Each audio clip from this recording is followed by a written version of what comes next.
Around the same time the CCC was building park amenities, Mary BOWERMAN was cataloging its plants. She was one of botanist Willis Lynn Jepson's graduate students at the University of California at Berkeley. BOWERMAN said she was chosen to study Mount Diablo because she was the only botany student with a car. Well, she definitely proved herself up to the task. In 1944, she published The Flowering Plants and Ferns of Mount Diablo, a book that's still the Bible for botanists today.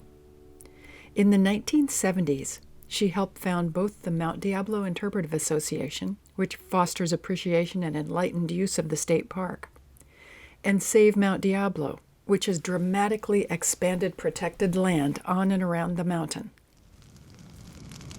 BOWERMAN began her Diablo research right after fires swept across 25,000 acres on the mountain in 1931. Mary was an absolute expert in fire recovery because she had the years to watch it.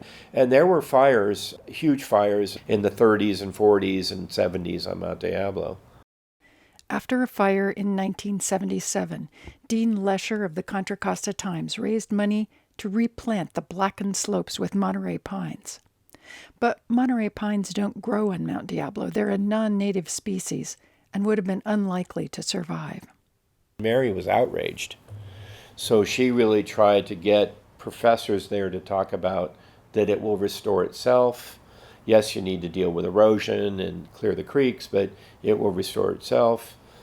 Eventually, BOWERMAN and Mount Diablo State Park used the money the newspaper had raised to build the Mary BOWERMAN Trail around the top of the mountain. Today, it's one of the park's most popular hikes. In less than a mile, it passes through forest, grassland, and chaparral habitats, with wide-angle views of northern and central California. The first 0.2 of a mile is wheelchair accessible.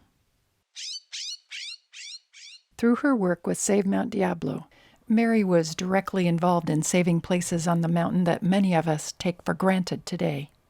North Peak, Mitchell, Back, and Donner Canyons, Black Hawk Ridge, the Black Hills, and Sycamore Canyon, Pine Canyon and Castle Rock, White Canyon and Riggs Canyon.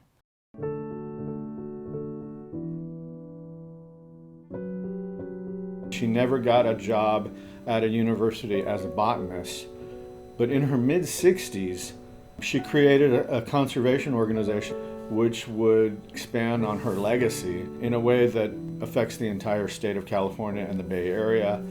You just have to give her incredible credit for starting something that's made such a huge difference to so many people.